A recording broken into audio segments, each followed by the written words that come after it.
And eto talaga guys, mafulfill nyo talaga yung mga pangarap nyo, no? Sa future guys, kumbaga parang sa future, you will become your dream self. You will live your dream life. Dream life ito mga kapiksi.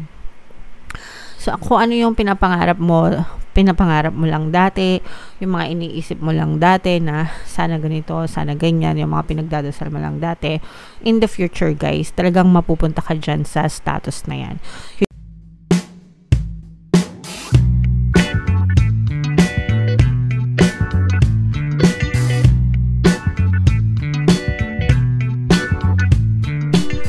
Hello guys, hello Gemini, welcome back to Pinay Pixie Tarot. Ang pamagat ng episode natin for tonight is Past, Present, Future. Isang timeless reading para sa Gemini, Sun, Moon, Rising, Sign, and Venus.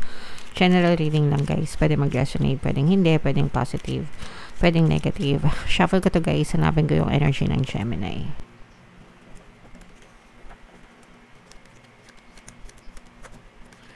Ito guys, so Gemini, kayo ay represent ng Queen of Swords sa ating spread. Pag sinabing timeless reading mga kapiksi, anytime na mapanood nyo yung video, pwede siya mag-resonate sa iyo. If hindi kayo naka-resonate right now, pwede nyo siyang balikan next time, next year, next month, kahit kailan. By those time mga kapiksi, maaari kayong maka-resonate sa energy. So, dito guys, meron tayong presence. Ito yung past energy nyo, no? Or past, recent past nyo, mga kapiksi. Meron tayong presence dito ng fire sign, Aries, Leo, Sagittarius. For some of you, maaari may fire element kayo sa inyong natal chart. Or meron kayong naka-deal or you may have dealt with a fire sign, mga kapiksi.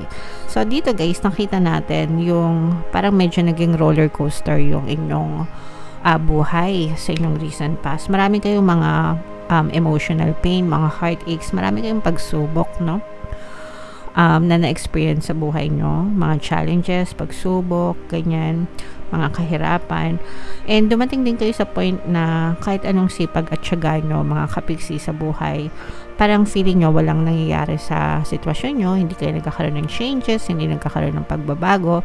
Pero ang maganda sa inyo guys is hindi kayo sumuko, no? You kept on going kahit na maliit lang yung progress na nakikita nyo, kahit walang masyadong magagandang kaganapan, kahit na parang feeling nyo walang pinupuntahan yung mga bunga ng pagsisikap nyo, or yung mga pagsisikap nyo parang hindi nagbubunga, pero hindi kayo nagpadaig dun sa mga problema na yon. Instead, parang ginamit nyo siya para maghanap ulit ng another chance, okay? So, yung kasabihan guys na try and try until you succeed, sa inyong recent past, parang yan yung motto nyo, mga kapiksi. Okay, yan yung motto nyo. At saka, maraming kayong mga parang maraming kayong sinubukan na inexperience kayo. Ibig sabihin, wala kayong masyadong karanasan sa isang field na yon, pero kahit wala kayong masyadong karanasan, sinusubukan nyo pa rin. So, let's say, for example, baka sinubukan nyo magnegosyo, pero yung negosyo na pinasok nyo, wala kayong masyadong experience doon. So, ang challenge is either nag-fail siya or medyo naging challenging sa inyo, hindi masyadong naging fruitful yung negosyo. So, parang mahilig kayo mag-try ng mga bagay na hindi nyo masyadong pinag-iisipan or wala kayo masyadong experience, mga kapiksi. Pero dahil dun sa mga experience na yon, parang dun din kayo natuto, nagkaroon kayo ng mga skills, dun kayo natuto, guys, okay? So, tingnan naman natin kung anong epekto nito. Ayan, sa inyong present situation, nakita natin na yung iba sa inyo nagtatagumpay na. And yan ay dahil dun sa una, pagsisikap nyo, at saka sabi ko nga sa inyo, experience, no? Syempre, yung experience, guys, yun talaga yung best teacher. Sa una, lalo na, ayan, grabe. Sa una, syempre, posible talaga na mag-fail ka, hindi ka mag-succeed, marami kang challenges. Syempre, wala ka pang alam, inexperienced ka pa. Pero habang ginagawa mo, habang tinatry mo, tumatapang yung loob mo, lumalakas yung loob mo, nagkakaroon ka ng maraming skills, nagiging ka ng experience, and dahil doon, parang nagagamay mo na Okay? And ang resulta nito ngayon sa inyong present situation is yung iba sa inyo talagang natatamasin nyo na yung tagumpay at saka natatamasin nyo na rin yung swerte, mga kapiksi. So, very fruitful na ito sa inyo, guys. Okay? Comment down below, guys, if feeling nyo nakaresonate ka na. At saka yung iba sa inyo, guys, parang hindi na kayo masyadong natatakot. Less na yung takot nyo kasi parang naano nyo na siya, na-overcome nyo na siya sa past nyo. Yung mga takot, yung mga duda, yung mga kumbaga yung mga balakid mo dati, parang na-overcome mo na siya. And parang ngayong present mo, bira ka na lang ng bira, knowing na alam mo na eventually you will cross the bridge. Okay? And yun yung nagawa sa inyo ng matagumpay. Yung iba sa inyo, talagang nakatawid kayo ng tulay, you cross the bridge, at hindi lang basta nakatawid, no? Talagang yung iba sa inyo naging successful pa, and right now, yung iba sa inyo talagang nararamdaman nyo na maganda yung daloy ng swerte sa pera, mga kapiksi. So, iba talaga yung nagagawa ng pagiging persistent, no? At saka consistent. Ibig sabihin talagang matyaga, masipag, at saka bahagi din ito sa inyo ng inyong good karma, mga kapiksi, dahil sa pagiging masipag at matyaga nyo. The universe is always giving you what you deserve, guys. Okay? So, ito, guys, i-mind nyo yan sa comment section. Mind swerte, mind success, mind tagumpay. Yan, good fortune, mind swerte sa pera, kasi yung iba sa inyo talaga nakikita natin na mas swerte sa pera, maganda yung takbo ng pera. Actually, hindi lang sa pera, no, pati sa love life, swerte din kayo, mga kapiksi, or parang swerte kayo na nakatagpo kayo ng partner na nagsusupport sa inyo, na makakaintindi ng mga ginagawa nyo. Sometimes kasi nagkakaroon ng conflict sa mga magjowa or magpartner, no? Lalo na kung hindi kayo parehas ng mindset. Minsan kapag let's say for example, yung isa gusto niyang umasenso, umunlad, masipag, ginagawa ang lahat. Para sa isa naman, parang iniisip niya, ano ba to, mukhang pera? Parang ganun, diba? Comment down below if nakaka-resonate kayo. Merong ganun, kasi hindi sila same ng mindset. Ang iniisip ng iba, masyado naman mukhang pera tong jowa ko, no? Wala nang inasikaso kundi pera. When in fact, hindi naman talaga dahil lang sa pera, but it's because iba kasi yung amoy, diba, ng tagumpay, ng independent, ng freedom, at saka ng, alam mo yun, parang nagiging powerful ka kasi kung nagagawa mo yung bagay na gusto mo. Sometimes hindi yun naiintindihan ng ibang tao.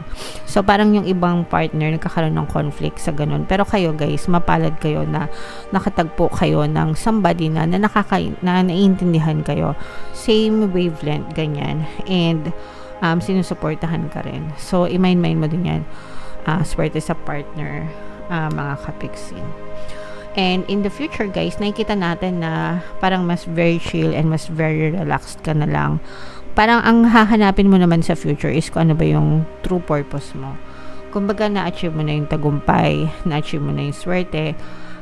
Dadating yung time na magmumuni-muni ka. Ito ba talaga yung pangarap ko? Is this my life's purpose? Accomplished na ba ako? Parang gano'n, no? Sa future mo, i-assess mo kung ano yung narating mo na, and itatanungin mo sa sarili mo, ito ba talaga yung gusto ko? Masaya ba ako sa naabot ko ngayon? Masaya ba ako sa achievement ko ngayon? Yung mga gano'n. And ito talaga, guys, mafulfill nyo talaga yung mga pangarap nyo, no? Sa future, guys, kumbaga parang sa future, you will become your dream self. You will live your dream life. Dream life, ito, mga kapiksi. So, kung ano yung pinapangarap mo lang dati, yung mga iniisip mo lang dati na sana ganito, sana ganyan, yung mga pinagdadasal mo lang dati, in the future, guys, talagang mapupunta ka dyan sa status na yan. You just have to, again, guys, you just have to have faith, trust yourself, believe in the process, mga kapiksi, be consistent and mag-persist. Talagang you will live your dream life in the future, mga kapiksi. Okay, at saka parang mas meaningful, mas magiging meaningful pa siya, mas magiging malalim pa yung buhay mo in the future, guys. Wow, so super ganda. Gemini, comment down below if story nyo to, if naka-resonate ba kayo dito, guys. And yung mga pinapamind ko sa inyo, guys, mind dream life, yan. Mind swerte, mind tagumpay, swerte sa pera, swerte sa love life, no? Kasi talagang super swerte kayo, Gemini. Comment down below, mga kapiksi. Alright? So, tingnan natin guys yung additional na mensahe sa inyo gamit itong deck na to. Shuffle ko muna guys. Habang sinashuffle ko to, panoorin nyo muna yung video natin regarding sa ating paano mag-manifest ng abundance video course. Kapiksi, sawa ka na ba sa mga struggles at hirap sa buhay mo? Masipag ka ba at masikap sa buhay ngunit hindi ka pa rin umaasenso? Ilang beses ka na bang nag-attempt mag-negosyo at mag-invest pero palagi ka pa rin nalulugi? Sa pagkakataon na ito ay maaaring may subconscious beliefs ka na nagiging balakid sa iyong pag-unlad at pagyaman. Introducing, paano mag-manifest ng abundance video course. Dito ay matututunan mo ma-overcome ang mga balakid mo para tuluyan ka ng umunlad, umasenso, sumagana, maging matagumpay, successful at maswerte sa iyong kabuhayan, pera, trabaho, negosyo sa lapi at kaperahan ng bonggang-bongga. Dali, mag-send na ng email sa pinoypixitaro@gmail.com at simulan na ang iyong pagyaman ngayon.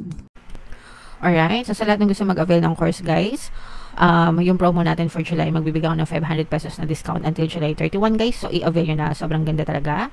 And meron tayong bagong course, paano mawala ang third party at magkaroon ng harmonious na relationship. Para sa mga kapiksi natin na nagdudusa sa mga kabit ng mga jowa nila guys, super ganda, 30% discount until July 31. I-avail nyo na guys, so sobrang ganda talaga. So, Gemini guys, ito yung additional na message sa inyo. Ito, divine passion, no? Be honest with yourself. What is your heart's true desire? Sabi ko nga sa inyo guys, dati think ka dun sa time na in the near future or in the future, tatanungin mo yung sarili mo. Kasi yung iba sa inyo, talagang you will live your dream life, no? And tatanungin mo talaga sa sarili mo kung ito ba talaga yung gusto ko? Ito talaga yung gusto ko? Ito ba talaga yung pangarap ko? Yung mga ganun-ganun, okay? Pero kung ano man yung feeling mo, pangarap mo ngayon, mga kapiksi, go for it.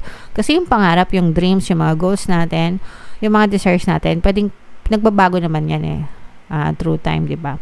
Nagbabago yan kasi sometimes na-experience natin tapos marirealize natin, ay, ayoko pala nito, okay?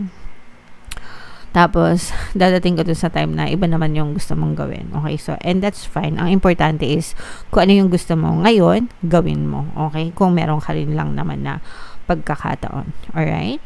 And endings and new beginnings. Ito super ganda, mga kapiksi. The old must be released so that the new can enter. So, very important guys na matuto kayo mag-let go, mag-release ng mga old patterns, old beliefs para ma-entertain nyo guys yung mga bago na paparating sa buhay nyo. So, parang, palagi ko nang ina-explain na parang closet full of clothes, na yung cabinet mo na punong-puno ng damit. Imaginein mo, may cabinet ka, tapos lahat ng damit mo, simula nung bata ka, simula nung sanggol ka, simula nung baby ka, nandoon sa loob ng cabinet. Habang tumatanda ka, syempre, kailangan mong alisin yung mga lumang damit, di ba? Para mapalitan ng mga bago, yung mga kasya na sa'yo, at saka yung mga bago na, yung mga nasa uso na, di ba? Baka yung iba gusot-gusot na ayaw mo pang itapon. So, yun yung, ganun ko siya ina-explain mga kapiksi. You have to release the old para mabigyan ng space sa closet mo, mabigyan ng space sa buhay mo, yung mga bago, okay, na magagamit mo para sa iyo din, para sa benefit mo rin mga kapiksi, okay? So, hindi naman masamang mag-release, hindi naman masamang mag-let go, especially kung wala nang silbi, very insignificant na siya sa buhay nyo, diba? So, yeah.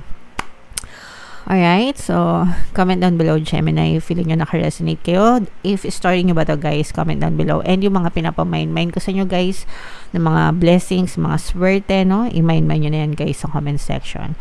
And bago tayo matapos guys, no, pinapromote ko talaga yung bagong subliminal, pantaboy ng malas, pang-akit ng swerte. Super effective guys. Ito yung playlist guys, no? Pakinggan nyo yung mga pampaswerte natin. And ito naman yung ating success stories ng paano mag-manifest ng abundance video course. Click here to subscribe guys, and click here to join our membership program. Thank you for liking, sharing, and subscribing, and see you again next time. I love you all guys. Have a nice day. Bye bye.